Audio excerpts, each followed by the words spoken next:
મનીષા ઢેસિયા, અમારી YouTube channel Gujarat સમુદાયમાં આપનું સ્વાગત છે। ગુજરાતમાં સરકારી શાળાઓની સ્થિતિ કેવી છે એનાથી સૌ કોઈ વાકેફ છે। નાનામાં નાના બાળકથી લઈ મોટા વ્યક્તિ સુધી તમામ લોકોને ખબર છે કે હાલ ગુજરાતમાં સરકારી શાળાઓની સ્થિતિ કેવી છે। ન માત્ર સરકારી શાળાઓ પરંતુ કોર્પોરેશન સંચાલિત જે પણ શાળાઓ છે એ પણ ખૂબ દયનીય પરિસ્થિતિમાં છે। ઘણી બધી મુશ્કેલી આ શાળાઓમાં આવતી હોય છે। ક્યાંક પૂરતા પ્રમાણમાં ઓરડાની વ્યવસ્થા નથી, ક્યાંક શિક્ષકો પૂરતા પ્રમાણમાં નથી એટલે શિક્ષકોની ઘટ છે।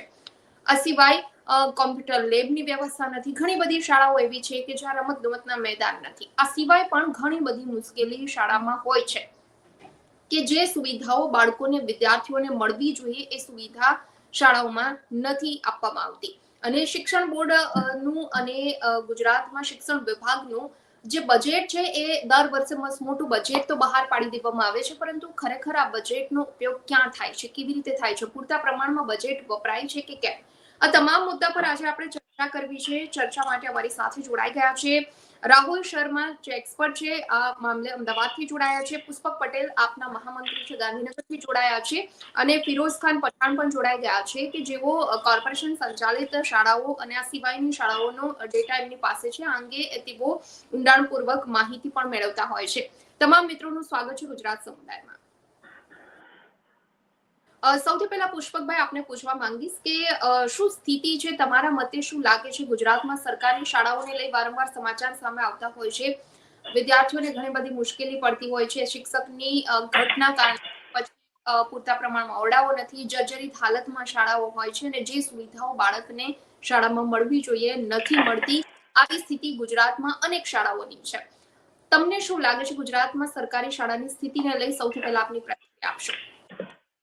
ગુજરાતની શાળાઓની સ્થિતિ જોવા જઈએ તો ક્વોલિટી નથી, તેમાં ક્વોન્ટિટી શાળાઓની છે પણ ક્વોલિટી નથી।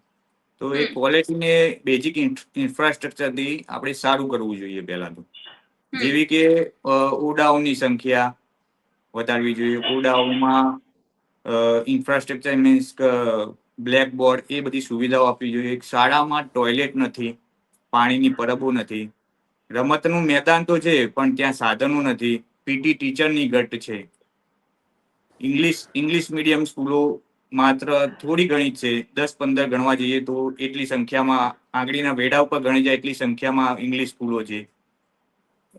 પીટી શિક્ષક ના હોવાથી બાળકનું જે શારીરિક વિકાસ છે એ રૂંધાઈ રહ્યો છે। એ રૂંધાવાના કારણે બાળક અલગ અલગ જગ્યાઓએ બીજી પ્રવૃત્તિઓમાં જઈ રહ્યું છે, જે એની સ્થિતિમાં એ રમત ગમતમાં આગળ જોવું જોઈએ। એનાથી એ નશા તરફ પણ ના જાય, રમત ગમત વાળો હોય તો, અને રમત ગમત નથી કરતો એટલે એ ખરાબ સ્થિતિમાં જઈ રહ્યો છે। બિલકુલ, એટલે તમારા મતે ગુજરાતની શાળાઓની સ્થિતિ ઘણી બધા પ્રકારે કફોડી તો છે જ, જેનાથી સૌ કોઈ વાકેફ છે।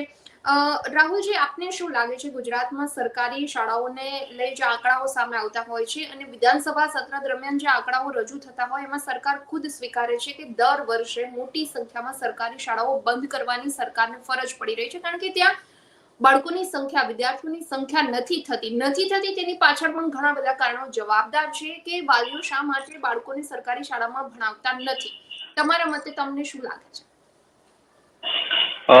ધન્યવાદ મેડમ, મને ખૂબ જ ખુશી થાય છે આ વસ્તુ કહેતા કે ખાલી આપણા ગુજરાતની અંદર ટોટલ 34,699 સરકારી શાળાઓ છે, પણ એનો જે બજેટ પાસ કરવામાં આવે છે 43,651 કરોડ રૂપિયા બજેટ પાસ કરવામાં આવે છે શિક્ષણ મંત્રાલયમાં। હવે સૌથી મોટી વસ્તુ એ છે કે એમાંથી 341 સરકારી સ્કૂલ એવા છે જે ખાલી એક રૂમમાં ચાલી રહ્યા છે, કે ધારો કે 1 થી 8મા ધોરણ સુધીની સ્કૂલ છે, 1 થી 8મા ધોરણના બધા જ છોકરાઓ 1 થી 8 એક જ રૂમમાં ભણી રહ્યા છે। વિચારવા જેવી વસ્તુ એ છે કે નોર્મલ જે માણસ, જેની પાસે પૈસા ના હોય, ગરીબ માણસ હોય, એ સરકારી સ્કૂલમાં પોતાના દીકરાઓને મોકલતો હોય, હવે 1 થી 8મા ધોરણના બાળકો એક જ રૂમમાં ભણવા બેસે એટલે શું ભણશે? સૌથી પહેલો પ્રશ્ન તો એ જ છે કે એમને શું ભણાવશે, ટીચર શું ભણાવશે, કેવી રીતે ભણાવશે? એના સિવાય 6,443 સ્કૂલ એવા છે જેમની પાસે રમતના મેદાનો નથી। હવે આજની તારીખમાં આપણે જોવા જઈએ તો બાળકને આપણે સ્કૂલમાં મોકલીએ છીએ કે દરેક વસ્તુમાં એનો વિકાસ થાય, શિક્ષણમાં, શારીરિક બધી વસ્તુઓમાં, પણ આજની તારીખમાં એની પાસે રમતનો મેદાન નથી, એને સમજવા માટે રૂમ નથી, પાણીને પીવા માટે પાણીના પ્યાવો નથી. તો આ બધી વસ્તુઓના કારણે જે શારીરિક અને માનસિક વિકાસ બાળકનું થવું જોઈએ એ નથી થતું. થોડાક સમય પહેલાની વાત છે, ઇન્ટરવ્યુ ચાલતું હતું, ત્યાં સરકારી સ્કૂલનો બાળક હતો, એને પૂછવામાં આવ્યું કે ભાઈ તમારી સ્કૂલમાં તમે શું કરો છો અને શું જાણો છો. પ્લસ બાળકનો જે જવાબ હતો ને એ આશ્ચર્યજનક હતો.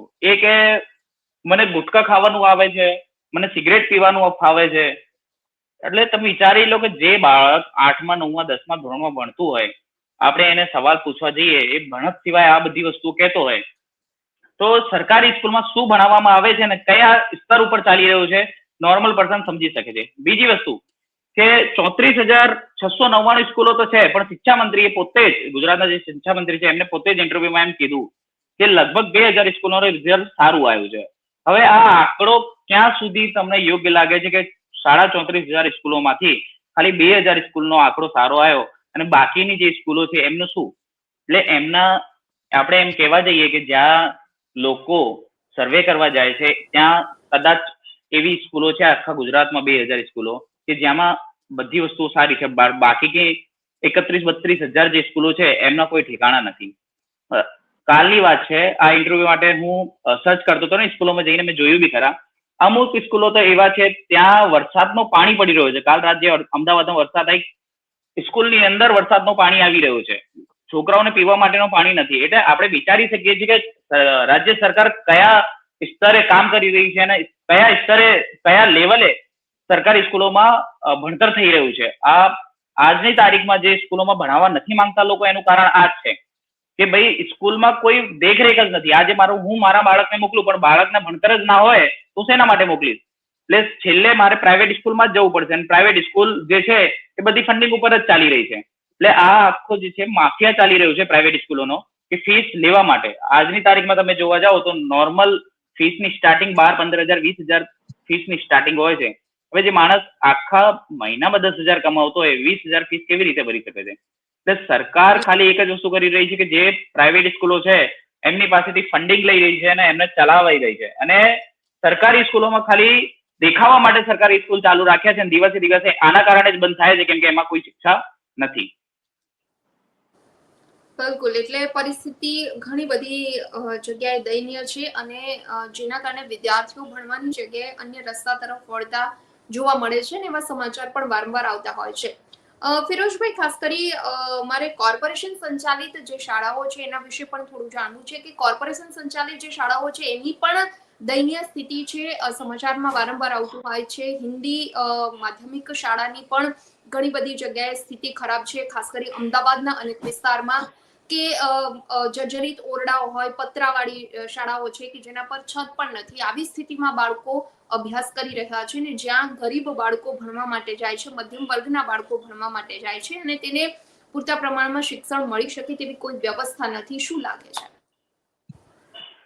મેડમ, હું આપને કરેક્ટ કરી દઉં કે મધ્યમ વર્ગના બાળકો મ્યુનિસિપાલિટી સ્કૂલમાં આજની ડેટમાં જતા નથી. કારણ એનું એ છે કે જે શિક્ષણનું સ્તર છે ત્યાં આગળ, જે એક ક્વોલિટી એજ્યુકેશન મળવું જોઈએ બાળકોને, એ હાલ પૂરતું એ લોકોને મળતું નથી. એનું કારણ બેઝિક એ છે કે અત્યારે જો મેં જે થોડું ઘણું રિસર્ચ કર્યું ને એ રિસર્ચ પરથી એવું તારણ આવ્યું છે કે જે હાલમાં જે સ્ટુડન્ટો જે મ્યુનિસિપાલિટી સ્કૂલોમાં જાય છે એમાં વધારે પડતા સ્ટુડન્ટો તો એપિયર જ કરતા નથી ક્લાસમાં, એમનું ખાલી એટેન્ડન્સ જ લેવામાં આવે છે.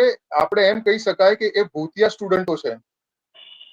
બીજી વસ્તુ, મધ્યમ વર્ગના લોકો પ્રાઇવેટ સ્કૂલને જ પ્રિફર કરે છે. મારા હિસાબે લોઅર મિડલ ક્લાસ કે જે બિલો ધ પોવર્ટી લાઇનના જે વ્યક્તિઓ છે એ જ મોસ્ટલી અત્યારે હાલ એમની પોઝિશન નથી મોકલવાની પ્રાઇવેટ સ્કૂલોમાં, તો એ લોકો જ મોકલતા હોય છે મોસ્ટલી મ્યુનિસિપાલિટી સ્કૂલોમાં. અને હાલ જે મ્યુનિસિપાલિટી સ્કૂલનું જે શિક્ષણનું સ્તર છે, જે એજ્યુકેશનનું સ્તર છે, એ હાઈલી પથેટિક કહેવાય આપણા હિસાબે. જો આપણે કમ્પેરિઝન કરીએ એક પ્રાઇવેટ સ્કૂલની અને એક મ્યુનિસિપાલિટી સ્કૂલની, તો એની સામે એની કંઈ કમ્પેરિઝન જ ના થાય મેડમ. બીજી વસ્તુ એ છે કે જો આપણે આપણા બીજા કોઈ કન્ટ્રીની આપણે કમ્પેરિઝન કરીએ, જેમ કે ચાઇનાનું આપણે અત્યારે એક રિસન્ટલી એક લેખ આવ્યું હતું, ઇન્ટરનેશનલ મીડિયામાં પણ ઘણું એ પ્રકાશિત થયું હતું. એમાં આપણે જોઈએ તો ચાઇનામાં શિક્ષણની વ્યવસ્થા એવી છે કે ત્યાં ગાડી મંત્રી હોય કે સંત્રી હોય, એના બાળકો એક જ સ્કૂલમાં ભણતા હોય છે. એમના શિક્ષણનું લેવલ એટલું એટલે સરળ હોય છે. અને બીજી વસ્તુ કે એમાં એ લોકોને કોઈ ફીસ કે એનું કોઈ કર્ટેલ રહેતું નથી મેડમ. હાલની પોઝિશનમાં આપણે જો જોઈએ, આપણી જો કમ્પેરિઝન કરીએ, આપણે પ્રાઇવેટ સ્કૂલની તો જવા દઈએ વાત, આપણે જો ઇન્ટરનેશનલ લેવલ ઉપર જો આપણે ચાઇનાની પણ કમ્પેરિઝન કરીએ કે જ્યાં ગાડી દિવસે ને દિવસે ડેલી બેઝિસ ઉપર કંઈ ને કંઈ નવું ઇન્વેન્શન થતું રહેશે, તો એનું જે બેઝિક પાયો છે એ પાયો છે એનું શિક્ષણનું સ્તર, એની ક્વોલિટી. હાલ આપણા ત્યાં મ્યુનિસિપાલિટી સ્કૂલનું મેં જે બજેટ જોયું છે એ એક પ્રાઇવેટ સ્કૂલ કરતા જે મ્યુનિસિપાલિટી સ્કૂલનું બજેટ હોય છે એ કેટલા ટાઈમ વધુ હોય છે આપ જાણી શકો છો આરટીઆઈ કરીને. એ ઘણું ઘણું ઘણું વધારે છે. પણ એનું જે આઉટપુટ છે, જે એનું રિઝલ્ટ છે એ આજની ડેટમાં આપણે જોઈ શકાતું નથી. અત્યારે તમે જો 8મા 9મા 10મા ધોરણના પણ વિદ્યાર્થીની વાત કરો તો એ ગુજરાતીમાં પણ સારી રીતે વાંચી કે લખી શકતા નથી મેડમ. અને જો ટીચરની આપણે વાત કરીએ તો એમનું જે સેલેરી રેન્જિંગ ફ્રોમ 30,000 ટુ 70,000-80,000 નું એમનું સેલેરી હોય છે. જો આપણે એમાં જે જે જે જે પ્રકારે સરકાર શિક્ષણ પાછળ ખર્ચ કરી રહી છે, જે બજેટમાં વાપરી રહી છે પૈસા, એ હિસાબે જે એનું આઉટપુટ, એનું રિઝલ્ટ આવવું જોઈએ એ એ આપણને દેખાતું નથી. એ કોઈ પણ એક લેમેન પણ જઈને કોઈ પણ સરકારી સ્કૂલમાં કે મ્યુનિસિપાલિટી સ્કૂલમાં જઈને પોતે એનું વિશ્લેષણ કરી શકે છે મેડમ. બિલકુલ બિલકુલ સાચી વાત છે. પુષ્પકભાઈ, જે રીતે ફિરોઝભાઈ વાત કરી કે બજેટ તો મસ્ત મોટું ફાળવવામાં આવે છે, લાગે છે કે લોકોના ટેક્સના પૈસામાંથી સરકાર જે તે વિભાગનું બજેટ ફાળવતા હોય છે, પૈસા લોકોના છે આમ જોઈએ તો સરવાળે. હવે એમાંથી જે લોકોને સુવિધા મળવી જોઈએ એ નથી મળતી, એટલે સરકારી શાળાઓમાં જે સુવિધા બાળકોને મળવી જોઈએ, જે પ્રકારનું શિક્ષણ બાળકોને મળવું જોઈએ એ નથી મળતું, અને જેના કારણે જ વાલીઓને ના છૂટકે પ્રાઇવેટ શાળામાં પોતાના બાળકોને ભણાવવા પડે છે. બીજી તરફ પ્રાઇવેટ શાળાઓની ફીનું કોઈ માળખું ફિક્સ નથી, એટલે પ્રાઇવેટ શાળાઓની ફી એટલી મસમોટી છે અત્યારે કે મધ્યમ વર્ગના લોકોને પણ તે પોસાતી નથી. એટલે એવું લાગે છે કે વાલીઓ તો ક્યાંક ને ક્યાંક પીસાઈ રહ્યા છે, નથી બાળકોને સરકારી શાળામાં મુકાય એવા, કારણ કે ત્યાં શિક્ષણનું કોઈ સ્તર નથી. બીજી તરફ પ્રાઇવેટ શાળાઓની ફી તેમને નથી પોસાતી.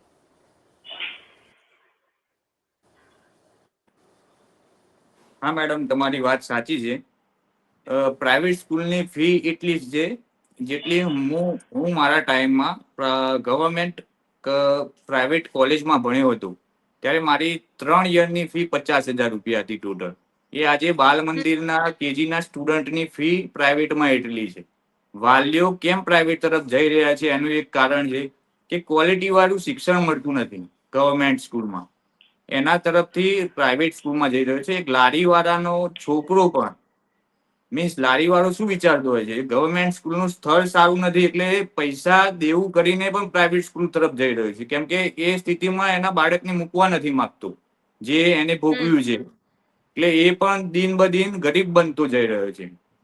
અને જે સ્થળ છે જે પ્રાઇવેટ સ્કૂલનું એ સારું હોય છે. એવું ને એવું સ્થળ જો ગવર્મેન્ટ સ્કૂલમાં આવી જાય તો ગુજરાતનો વિકાસમાં, રોજગારીમાં, બધામાં આગળ પહેલો નંબર તરફ જઈ રહે.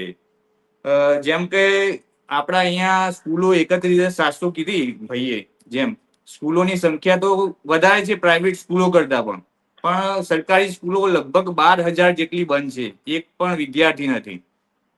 16,006 સ્કૂલો એવી છે કે જ્યાં એક જ ટીચર ભણાવે છે 1 થી 8ના સ્ટુડન્ટોને.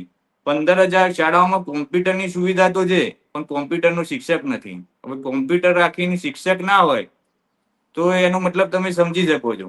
બીજું કે જે બેઝિક ઇન્ફ્રાસ્ટ્રક્ચર છે, જેમ કે સ્કૂલોના ઓરડા બનાવવા, તો એમાં ગવર્મેન્ટ તો પોતાનો વિકાસનો ફાળો દઈ રહી છે, જેમ કે બજેટમાં રકમો ફાળવી રહી છે, પણ અધિકારીઓની મિલીભગતથી એ બજેટનું સ્તર, મીન્સ એ બજેટ વાપરવામાં આવવું જોઈએ એટલું વપરાતું નથી. અધિકારી કોન્ટ્રાક્ટર જેને આપે છે એ કટકી કરી લે છે એમાં, અને ઓરડાઓનું સ્તર એના લીધે શું કહેવાય કે નિમ્ન બની રહ્યું છે.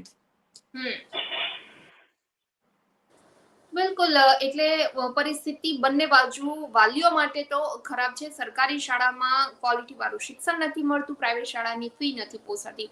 રાહુલજી, તમને શું લાગે છે કે જે રીતે સરકારી શાળાઓ દિવસે દિવસે બંધ થઈ રહી છે, જે વિધાનસભામાં સરકાર દ્વારા ખુદ સ્વીકારવામાં આવતું હોય છે, જે આંકડાઓ સામે આવતા હોય છે દર વર્ષે, બીજી તરફ પ્રાઇવેટ શાળાઓની સંખ્યા દિવસે દિવસે વધી રહી છે. અત્યારે પ્રાઇવેટ શાળાઓનો નર્સરી સ્કૂલોનો રાફડો ફાટ્યો છે.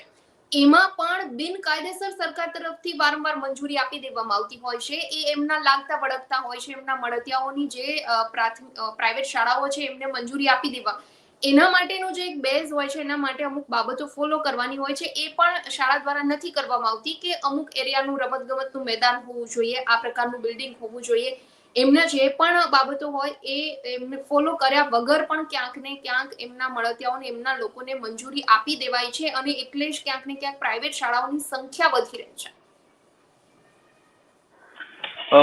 આમાં એવું છે મેડમ કે મારું માનવું એવું છે કે સરકાર આ વસ્તુ વિચારે છે કે જે સરકારી સ્કૂલ આપણે સારા કરી દઈશું પછી સરકારની રેલીઓમાં કોણ આવશે. સૌથી મોટી વસ્તુ એ છે કે આજની તારીખમાં આપણે જોવા જઈએ તો ભારતમાં સૌથી વધારે કેરળ રાજ્યમાં શિક્ષા 96.2 નો સ્તર છે, બરોબર. એટલે તમે જોવા જાઓ તો કેરળમાં કોઈ પણ દિવસ બીજેપી સરકાર આવી નથી. હવે આજની તારીખમાં આપણે ગણવા જઈએ તો લગભગ 25-30 વર્ષથી ગુજરાતમાં બીજેપી સરકાર ચાલી રહી છે, તો એ સ્કૂલોની આ દશા છે. એટલે મારું માનવું એવું છે કે સરકારનું આ સૌથી મોટું ફેલિયર છે.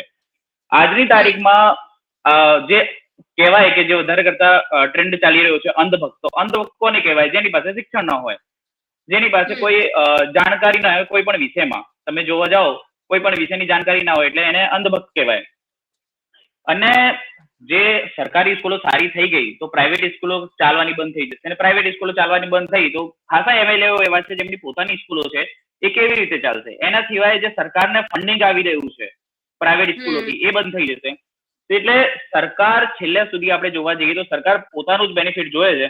હવે આ જે સરકારી આંકડાઓ છે, સ્કૂલના આંકડાઓ છે, બજેટના આંકડાઓ છે, આ નોર્મલ પર્સન માટે બતાવવા માટે તો આપી દે છે સરકાર, પણ પોતાનું જે પર્સનલી બેનિફિટ છે એ સરકાર ક્યાંક ને ક્યાંક કાઢી રહી છે આવી રીતે કે પ્રાઇવેટ સ્કૂલોથી ફંડિંગ લઈ રહી છે. આજની તારીખમાં જોવા જઈએ તો દરેક માણસ જાણે છે કે ડોનેશન નામની વસ્તુ ચાલે છે. આજની તારીખમાં કોઈ પણ સારી સ્કૂલ, સારી કોલેજમાં તમે એડમિશન કરાવવા જાઓ તમારા છોકરાઓને, એટલે ડોનેશન નામ શબ્દ છે ને એ પહેલા આવી જશે. એ ક્યાંથી આવ્યો? ક્યાંક ને ક્યાંક અંદર ખાને સરકાર એમની પાસેથી બી પૈસા લેતી હશે તો જ આ ડોનેશન શબ્દ આવ્યો. નકર કોઈ પણ સ્કૂલ હોય એની તાકાત જ નથી કે ડોનેશન માંગી શકે, પણ એમાં સપોર્ટ સરકારનો છે એના કારણે જ એ ડોનેશન માંગે છે અને ડોનેશન લેવી રહે છે. બીજી વસ્તુ આ કે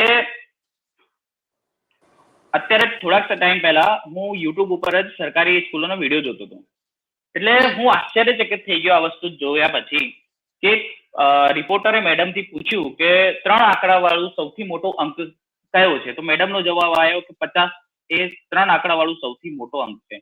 હવે ટીચર આવા હશે તો જે બાળક છે એને શું શિક્ષા પ્રાપ્ત થશે? એના સિવાય એ ટીચર પાસેથી પૂછવામાં આવ્યું કે જાન્યુઆરીની સ્પેલિંગ બોલો, તો એનાથી તો હું વધારે આશ્ચર્યચકિત થઈ ગયો. જાન્યુઆરીની સ્પેલિંગ જે ટીચરે એમને કીધી એ હતી JANUARY. એટલે આવી સરસ રીતે. એના સિવાય બીજી સ્કૂલમાં ગયા જ્યારે તો ત્યાં એક ટીચર પાસેથી ફરવરીની સ્પેલિંગ પૂછી, સેમ એઝ ઇટ ઇઝ એને ફરવરીની સ્પેલિંગ ના આવી. હવે ટીચરો આવા હશે તો બાળકોને શું શીખવામાં આવશે? શું શીખવાડશે બાળકોને? અને બાળક શું શીખશે? સૌથી મોટી વસ્તુ તો એ છે. આવા ઢગલા યુટ્યુબ ઉપર વિડીયો આવેલા છે કે જેમાં તમે જાઓ સરકારી સ્કૂલોની કામગીરી એવી છે કે એ સરકારી સ્કૂલોમાં ટીચર ખુરશી ઉપર બેઠા છે, ફોન ચલાવી રહ્યા છે, છોકરાઓ પાસેથી કામ કરાવી રહ્યા છે, હાથ પગ દબાવી રહ્યા છે, પણ સરકારનો કોઈ ફોકસ નથી. એનું મેઇન કારણ આ જ છે કે સરકાર બી જાણે છે કે આ બધી વસ્તુ થઈ રહી છે અને સરકાર એને સુધારવા માંગતી નથી. એનું મેઇન કારણ આ જ છે કે સરકાર ક્યાંક ને ક્યાંક અંદર ખાને ત્યાંથી ફંડિંગ આવે છે એ રોકવા નથી માંગતી, અને પોતાનું જે પર્સનલ બેનિફિટ છે એ દૂર કરવા નથી માંગતી. અને સૌથી મોટો જે બેનિફિટ એ છે કે લોકો ભણી જશે તો બધી વસ્તુ જાણી લેશે. આજની તારીખમાં દેશનું, સરકારનું, રાજ્યનું જે બી કન્ડિશન છે એક ભણેલો માણસ સારી રીતે ઓળખે છે. આજે તમે ને હું ડિબેટ કરી રહ્યા છે કેમ કે તમે ને હું ભણેલા છે, આપણને ખબર પડી રહી છે કે સરકાર શું કામગીરી કરે છે અને શું કામગીરી નથી કરતી. પણ આ જ જો આપણે અભણ હોત તો સરકાર કહી દે કે તમે હિન્દુ છો, તમે મુસ્લિમ છો, આને આ વિવાદ ઉપર આપણે ચર્ચા કરીને સરકારને સપોર્ટ કરવાનું ચાલુ કરી દીધું. એટલે ટૂંક વસ્તુમાં કહેવા જઈએ ને તો સરકાર એક વસ્તુ જાણે છે કે એજ્યુકેશન આપી દીધું તો વોટ બેંક બંધ થઈ જશે. એટલે આ બધી વસ્તુઓ જે સરકારી આંકડાઓ છે બજેટ છે, આ બધી વસ્તુ સરકાર આપે છે, પણ ખર્ચ એટલે નથી કરતી કે કદાચ અમારું વોટ બેંક બંધ ના થઈ જાય. આજે અમે આપી રહ્યા છે, અમારા મધર ફાધર આપી રહ્યા છે, કાલ ઉઠીને અમારા છોકરાઓ આપશે. સરકારને ખાલી એજ્યુકેશન થી મતલબ નથી, એક જ વસ્તુથી મતલબ છે કે એમની સરકાર બનવી જોઈએ અને એમનો વોટ બેંક બંધ ના થવું જોઈએ. બિલકુલ. એટલે સરકાર જ ક્યાંક ઈચ્છતી નથી, સરકારમાં ઈચ્છા શક્તિનો અભાવ છે, નહીં તો સરકારી શાળાની સ્થિતિ આટલી દયનીય ન બની શકે. પુષ્પકભાઈ, તમને શું લાગે છે કે જે રીતે રાહુલજીએ વાત કરી કે શાળામાં જે શિક્ષણ મળવું જોઈએ, જે ક્વોલિટીનું શિક્ષણ મળવું જોઈએ, એ એટલા માટે પણ નથી મળતું કે ક્યાંક ને ક્યાંક શિક્ષકો એટલા હોશિયાર નથી હોતા, શિક્ષકો પાસે પણ એટલું જ્ઞાન નથી હોતું. તો સરકારી શાળામાં જ્યારે આવા શિક્ષકો હોય છે, એક તરફ શિક્ષકોની તાલીમ માટેના પ્રોગ્રામો કરી એમાં પણ બજેટ વેડફવામાં આવે છે, એના પણ તાઇફાઓ કરવામાં આવતા હોય છે. બીજી તરફ એવું પણ કહી શકાય કે બાળકોને ભણાવવાની જગ્યાએ સરકારી શિક્ષકો છે એને અન્ય કામમાં વ્યસ્ત રાખવામાં આવે છે. ચૂંટણીની કામગીરી હોય, વસ્તી ગણતરીની કામગીરી હોય, આવી બધી કામગીરી શિક્ષકો પાસે કરાવશો તો પછી શિક્ષકો બાળકોને ભણાવશે ક્યારે? કારણ કે જો એક વખત બાળકોને શાળામાં પાયાની જે સુવિધા છે, પાણીની હોય, બાથરૂમની હોય કે પછી મેદાનની હોય, એ નહીં મળે તો બાળકો ચલાવી લેશે, પરંતુ જે શિક્ષણ, જે પાયાનું શિક્ષણ બાળકોને મળવું જોઈએ, જે ક્વોલિટીનું શિક્ષણ મળવું જોઈએ, એ શિક્ષણ મેઇન મુદ્દો છે. આ બધી વસ્તુ તો એક ટાઈમ નહીં હોય તો પણ વાલીઓ ચલાવી લેશે. હા, રાહુલભાઈએ કીધી એ વાત તદ્દન સંમત છું એમની સાથે. શિક્ષણની ક્વોલિટી ઘટી રહી છે અને જો ગરીબનો છોકરો ભણી જશે તો એ રેડિયોમાં નહીં જાય, એ વસ્તુને હું સંમત કરું છું. જો ભણેલો માણસ હશે તો સરકાર સામે પ્રશ્નો બોલતો જશે, પ્રશ્નો પૂછતો જશે. એટલા જ માટે સરકાર એવું પ્લાનિંગ કરી રહી છે કે લોકો ગવર્મેન્ટ સ્કૂલમાં જાય ને ત્યાંથી જ રિટર્ન થઈ જાય 10મા ધોરણથી, જેથી એ પ્રશ્નો ના ઉદ્ભવે. જો ભણેલો માણસ હશે તો સરકારને પૂછશે કે ભાઈ આજે આ ઓરડાની કમી કેમ છે, આ ક્વોલિટી કેમ નથી, એવા ઘણા પ્રશ્નો પૂછશે. અને જો પ્રશ્નો પૂછતો થઈ જશે તો સરકારને જવાબો આપવા ટેવાય તો છે નહીં આ સરકાર. ગમે એટલા પ્રશ્નો પૂછો તો એ જવાબ તો આપતી નથી.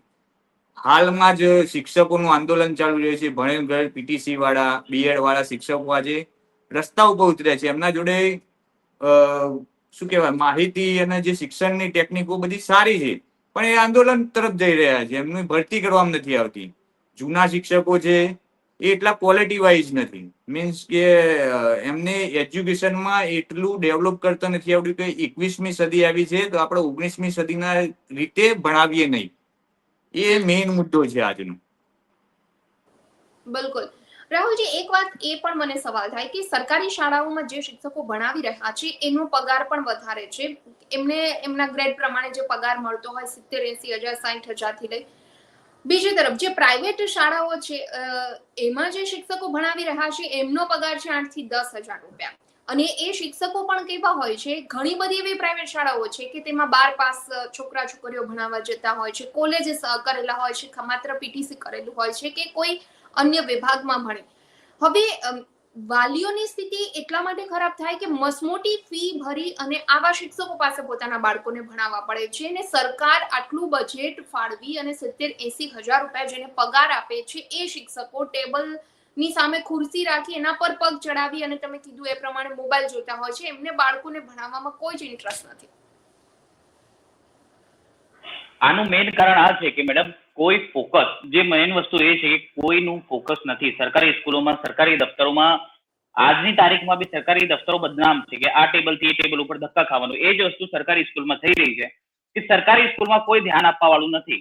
આજની તારીખમાં આપણે જોવા જઈએ તો શિક્ષા મંત્રીની વાત કરીએ તો ગુજરાતના શિક્ષા મંત્રી પાસે 2-3 પ્રકારના કામો છે. હવે હું એમ માનું છું કે શિક્ષા મંત્રી પાસે ખાલી શિક્ષાનું જ કામ હોય, શિક્ષા મંત્રીનું જ કામ હોય એટલે એનું ફોકસ હશે શિક્ષા ઉપર, સ્કૂલો ઉપર, બાળકોને ભણવા ઉપર, શિક્ષાનું સ્તર છે એ ઉપર લઈ જવા ઉપર. પણ તમે એક માણસને 4 વિભાગ આપી દેશો એટલે એ કેવી રીતે ધ્યાન આપશે? માણસ તો એક જ રહેવાનો. બીજી વસ્તુ મારું માનવું એવું છે કે આજની તારીખમાં સ્કૂલોમાં કોઈ પણ પ્રિન્સિપલ હોય કે કોઈ પણ ટીચર હોય, એનું ખાલી એક જ વસ્તુ છે કે એને ખ્યાલ છે મારી પગાર તો આવી જવાની, કામ થાય કે ના થાય, બાળક ભણે કે ના ભણે, મારી પગાર આવવાની જ છે, કોઈ મતલબ નથી. અને પ્રાઇવેટ સ્કૂલોમાં આ વસ્તુ ચાલે છે કે પ્રાઇવેટ સ્કૂલોમાં ભલે 12મા ધોરણ વાળું ભણાવવા જતું હોય પણ ત્યાં કંટ્રોલ પ્રિન્સિપલ નું હોય કે ભાઈ તમારું રિઝલ્ટ સારું ના આવ્યું તો તમને કાઢી દેવામાં આવશે. મારું માનવું એવું છે કે સરકારી સ્કૂલોમાં ધ્યાન આપવા માટે એક વસ્તુ કરવી જોઈએ કે જે તમારું સ્કૂલનું રિઝલ્ટ સારું ના આવ્યું તો તમારી પગારમાં ઘટાડો થઈ જશે, કાં તો કોઈ બીજી વસ્તુ એવી લાવવી જોઈએ કાં તો તમારો ટ્રાન્સફર થઈ જાય, એ બધી વસ્તુ થશે તો એના ઉપર કાર્યવાહી થશે, શિક્ષકો ભણાવવાનું શરૂ કરશે. એક સ્કૂલ મારું પોતાનું છે જ્યાં હું પોતે ભણેલું છું, 3 થી 4 ક્લાસ સરકારી સ્કૂલમાં. એ એક જ ક્લાસરૂમ નો સ્કૂલ છે. આજની તારીખમાં ત્યાં 2 ક્લાસરૂમ થયા છે અને 2 ટીચર થયા છે. હું હતો ત્યારે એક જ ક્લાસરૂમ હતો. આજની તારીખમાં બી 1 ટીચર છે, 1.25 લાખ રૂપિયા સેલરી રહી રહ્યા છે. પણ એમને આજની તારીખમાં બી હું જઈને પૂછું ને કે 1800 કે 1900 પહાડો કહો તમે, તો એમને એ વસ્તુ નથી આવડતી. એ સરકારી ટીચર છે, 1.25 લાખ રૂપિયા સેલરી વાળા. તો મારું માનવું એવું છે કે દિવસે દિવસ જયારે તમે શિક્ષા એમ કહીએ કે જેટલું તમે વેચશો એટલી વધશે, તમે શિક્ષાનું વિતરણ નહીં કરો તો એ ઘટશે જ. કોઈ પણ હોય, આજ 15 વર્ષથી કોઈ શિક્ષક ભણાવતો હોય અને કશું ભણાવતો જ ના હોય બાળકોને, તો એને શું આવશે? એ પોતે જ ભૂલી જશે. ધીમે ધીમે થઈને એને પોતાને નહીં આવતું હોય તો શિક્ષકોને શું ભણાવશે? અને અમુક સ્કૂલોમાં તો એવું જોવામાં આવ્યું છે કે જે મેઇન ટીચર છે એ જ ગાયબ છે. એની જગ્યાએ કોઈ ડોસીબા કાં તો કોઈ બીજી આવીને બાળકો પાસે ટાઈમ પાસ કરી રહી છે, બેઠી છે. અમુક એઝ પર યુટ્યુબના જે ઇન્ટરવ્યુઝ છે એમાં તમે જોઈ શકો છો, અને મેં જોયા છે કે જે બાળકો છે એ પોતે કહી રહ્યા છે કે ભાઈ અમારી ટીચર છે એ જરાય અમને ભણાવતી નથી. આજની તારીખમાં સ્કૂલમાં જઈએ તો સ્કૂલમાં સડક કરતા વધારે ખાડાઓ છે, ઉપરથી પાણી ચૂતું હોય, બેસવાની કોઈ જગ્યા નથી. અમુક સ્કૂલ તો એવા છે જ્યાં બાળકોને જમીન ઉપર બેસાડવામાં આવે છે, અને અમુક સ્કૂલ તો એવા છે ત્યાં બેન્ચ ખુરશી પડેલા છે. સ્ટોર રૂમની જેમ સ્કૂલ બનેલું છે. કોઈ બાળક નથી, કોઈ શિક્ષણ નથી, ખાલી પગાર ચાલુ છે અને બધી કામગીરી થઈ રહી છે, ખાલી બાળક જ નથી. હવે મને એક વસ્તુ ખબર નથી પડતી કે ત્યાં ભણાવવામાં શું આવે છે બાળક નથી તો, અને પગાર છે એનો ચાલુ છે. એના સિવાય રાજ્ય સરકાર જે છે, ગુજરાત રાજ્ય સરકારની હું વાત કરવા જઉં તો રાજ્ય સરકાર જે છે એ બજેટ પાસ કરી લે છે, પણ સૌથી મોટી વસ્તુ એ છે કે એ બજેટ ક્યાં જઈ રહ્યો છે કોઈને ખબર નથી, અને સરકારનો બી કોઈ ઉલ્લેખ નથી કે આ બજેટ જઈ ક્યાં રહ્યો છે. જ્યારે બાળક ભણતા જ નથી, કોઈ રિઝલ્ટ જ નથી, તો આટલા બધા પૈસા નાખવાની ક્યાં જરૂર છે અને ક્યાં નાખવામાં આવે છે આ બધા પૈસાઓ? તે સૌથી મોટો સવાલ આ જ છે કે બજેટ જાય છે તો જાય ક્યાં છે, અને શિક્ષક કરી રહ્યા છે તો શું કરી રહ્યા છે? એ ભણાવતા તો છે નહીં, અને જે ભણાવતા હોય તો આજની તારીખમાં પ્રાઇવેટ સ્કૂલ કરતા સરકારી સ્કૂલોની સંખ્યા વધારે હોય અને સરકારી સ્કૂલોની માન્યતા વધારી હોય. હું જ્યાં રહું છું તે વિસ્તારમાં મને તો અત્યાર સુધી એ નથી ખબર કે સરકારી સ્કૂલ ક્યાં છે. તો તમે વિચારી શકો છો. અને પ્રાઇવેટ સ્કૂલ મને પૂછશો તો ત્યારે 10 સ્કૂલો હું તમને કહી દઈશ કે 10 સ્કૂલ પ્રાઇવેટ છે, પણ સરકારી સ્કૂલનો કોઈ ખ્યાલ ખબર મને પોતાને નથી. બીજાની હું શું વાત કરવા જાઉં? હું એક્ટિવ માણસ છું તો તમે વિચારી લો સરકારી સ્કૂલમાં શું કામગીરી થાય છે. જ્યાં કોઈ કામગીરી નથી થતી, કોઈ વર્કિંગ નથી થતો, તો હું ક્યાં ધ્યાન આપું? મારા છોકરા ક્યાં ભણશે? હું પ્રાઇવેટ સ્કૂલમાં જ જવાનો છું. બિલકુલ બિલકુલ. પુષ્પકભાઈ, એક વાત એ પણ છે કે સરકારે જે રીતે રાહુલજીએ જણાવ્યું કે સરકાર બજેટ તો મસ્ત મોટું ફાળવે છે, પણ આ બજેટ જાય છે ક્યાં વપરાય છે? હવે જ્યારે આ વેકેશન પૂર્ણ થશે એટલે પ્રવેશોત્સવ, ગુણોત્સવના નામે સરકાર મોટા મોટા તાઇફાઓ કરશે, જાહેર ખબરો છપાવશે અને મોટા મોટા કાર્યક્રમો કરી એની પાછળ બજેટ વાપરશે, પૈસાનો ધુમાડો કરશે. પણ દર વર્ષે જેટલી શાળાઓ બંધ કરવામાં આવી રહી છે, સરકારી શાળામાં બાળકોની સંખ્યા વર્ષે ને વર્ષે ઘટી રહી છે, બીજી તરફ પ્રાઇવેટ શાળાઓની સંખ્યા વધી રહી છે. શું લાગે છે કે સરકાર આ બાબતનું નિરીક્ષણ ક્યારેય નથી કરતી? સરકાર નિરીક્ષણ તો કરે છે પણ એનો યોગ્ય કદમ નથી ઉઠાવતી. એક વસ્તુ તમને કહીશ કે કેન્દ્રીય વિદ્યાલયો આપણે દેખી હોય તો કેન્દ્રીય વિદ્યાલયો, આર્મી સ્કૂલો, એનું શિક્ષણનું સ્તર તમે દેખો તો એક ક્વોલિટી વાઇઝ હોય છે.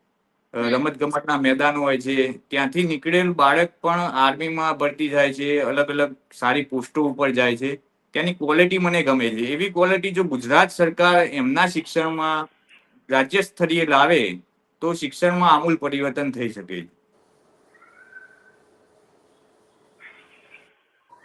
બિલકુલ. એટલે ક્યાંક ને ક્યાંક સરકારને જાણ બધી જ છે, પરંતુ ઈચ્છા શક્તિ નથી, અને એમનો ક્યાંક ને ક્યાંક ફાયદો જોવે છે, અને જેના કારણે સરકારી શાળાઓમાં જે સ્થિતિનો બદલાવ કરવો જોઈએ એ સરકાર તરફથી નથી કરવામાં આવતો. રાહુલજી, છેલ્લો સવાલ આપને કે કયા પ્રકારની સરકારી શાળા હોવી જોઈએ અને સરકારે આ સ્થિતિમાં બદલાવ લાવવા માટે હવે કેવા કદમ ઉઠાવવા જોઈએ આપના મતે? મારું માનવું એવું છે મેડમ કે આજની તારીખમાં જે સરકારી સ્કૂલ છે એકદમ મોડર્ન, જે આજની જનરેશન છે એના પ્રમાણે હોવું જોઈએ. કમ્પ્યુટર ક્લાસીસ, રમતના મેદાનો, પ્રોપર એજ્યુકેશન, એના સિવાય જે ટીચર છે હાઈ ક્વોલિફાઈડ, અને એના સિવાય દર મહિને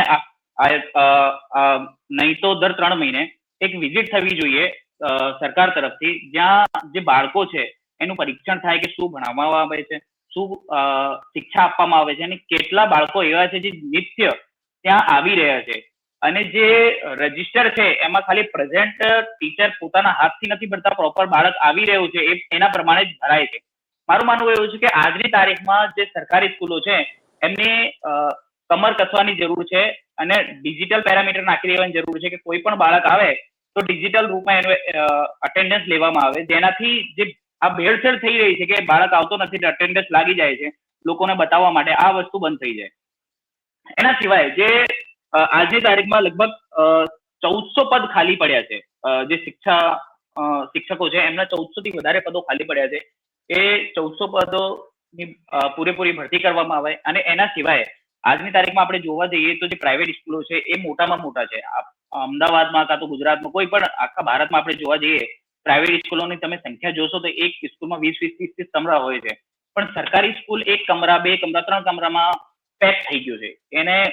એનો વિસ્તાર કરવો જોઈએ અને પ્રોપર જે ગાઈડલાઈન છે એના પ્રમાણે શિક્ષક ભણાવે એની ખાતરી કરવી જોઈએ અને શિક્ષકો પ્રોપર એજ્યુકેશન આપે, એમને પોતાને આવડતું હોય. સૌથી મોટી વસ્તુ એ છે કે પ્રોપર આવતું હોય. આજની તારીખમાં હું જોવા જઈશ તો ખાન સર કરીને નામ છે, એ ઓનલાઈનની દુનિયામાં બહુ સારા ટીચર છે. તો એ બી એક ટીચર છે અને આપણા સરકારી સ્કૂલ છે એ બી એક ટીચર છે. એમને મેં એક ઇન્ટરવ્યુ જોયો, એમાં એમને કીધું કે હું જયારે સિલેબસ ભણાવવામાં લાગુ છું તો અમુક સિલેબસો તો એવા છે જ્યાં હું 2-3 મહિના સુધી ભણાવતો જ નથી, કેમ કે જ્યાં સુધી હું પોતે અધ્યયન નથી કરતો ત્યાં સુધી હું બાળકને કેવી રીતે શીખવાડી શકું છું, જ્યાં સુધી મને જ ના આવડતું હોય. અને એમનું તમે સ્તર જોવા જાઓ, પાસિંગનું સ્તર છે એ સૌથી સારામાં સારું છે અને સૌથી સારું અને સૌથી સસ્તું છે. 200-250 રૂપિયા મેં ભણાવી દી છે. તો એ બી એક ટીચર છે, સરકારી ટીચર છે. તો કેમ આ સરકાર, રાજ્ય સરકાર આવી બંદોબસ્ત નથી કરી શકતી કે કોઈ પણ સિલેબસ હોય એનું પહેલા ટીચર પોતે અધ્યયન કરે અને અધ્યયન કર્યા પછી બાળકને સમજાવે, શીખવાડે. કેમ કે બાળકને તમે જે શીખવાડશો એ શીખશે અને જે શિક્ષક શીખવાડશે ને, શીખાવશે એ જ બાળક શીખવાનો છે. તો ટ્યુશન એને કોઈ જરૂર પડવાની નથી. જે સરકારી સ્કૂલનો ટીચર સારો થઈ જાય ને તો મારું માનવું એવું છે કે પ્રાઇવેટ સ્કૂલોમાં તાળા વાગવામાં કોઈ વાર લાગવાની નથી. પણ એના માટે રાજ્ય સરકારને સૌથી પહેલા ઉભો થવું પડે અને શિક્ષણનું જે સ્તર છે એ સુધારવું પડે, ડિજિટલાઇઝ કરવું પડે બધી વસ્તુઓ. અને ખાતર કરવી પડે. મેઇન વસ્તુ એ છે કે તમારે ખાતર કરવી પડે કે હા પ્રોપર વર્કિંગ થઈ રહ્યું છે કે નથી થઈ રહ્યું, કે મફતના પૈસા જઈ રહ્યા છે. કેમ કે આ પૈસા તમારા અને મારા જેવા નોર્મલ માણસોના જ છે. તો આ પૈસા પ્રોપર રીતથી જઈ રહ્યા છે કે નથી જઈ રહ્યા, આ સૌથી મોટી વસ્તુ છે. બિલકુલ બિલકુલ રાહુલજી અને પુષ્પકભાઈ, આપનો આભાર. આપનો કિંમતી સમય આપી અમારી સાથે ચર્ચામાં જોડાયા. તો ગુજરાતમાં જે સરકારી શાળાઓ, કોર્પોરેશન સંચાલિત જે શાળાઓ છે તેની સ્થિતિ દિવસે ને દિવસે ખરાબ થઈ રહી છે. એટલે હવે એ સમય આવી ગયો છે કે સરકારે આ બાબતે ખાસ ધ્યાન આપવું, આ સ્થિતિમાં સુધારો લાવવો જોઈશે. નહીતર ક્યારેક એવો સમય આવતા પણ હવે વાર નહીં લાગે કે સરકારી શાળાઓની સંખ્યા દિવસે ને દિવસે ઘટતી જશે અને પ્રાઇવેટ શાળાઓની સંખ્યા અત્યારે છે એનાથી પણ દિવસે દિવસે વધતી જશે. ચર્ચામાં અત્યારે બસ આટલું જ. પરંતુ આપની આસપાસ પણ જો કોઈ ઘટના ઘટતી હોય અને આપના પણ કોઈ મુદ્દા હોય કે જેના પર આપ ચર્ચા કરવા અમારી સાથે ઈચ્છતા હોય તો અમે જે સ્ક્રીન પર વોટ્સએપ નંબર આપી રહ્યા છીએ તેના પર આપ અમારો સંપર્ક કરી શકો છો. આવતીકાલે કોઈ નવા ટોપિક પર ચર્ચા કરીશું. પરંતુ આ વિડીયો જો આપને પસંદ આવ્યો હોય તો લાઈક અને શેર કરવાનું ભૂલશો નહીં અને ખાસ અમારી ચેનલ ગુજરાત સમુદાયને સબસ્ક્રાઇબ કરી લેશો. નમસ્કાર. વિડીયો પસંદ આવ્યો હોય તો લાઈક અને શેર કરવાનું ભૂલશો નહીં અને ખાસ અમારી ચેનલ ગુજરાત સમુદાયને સબસ્ક્રાઇબ કરી લેશો. આવતીકાલે કોઈ નવા ટોપિક પર ચર્ચા કરીશું.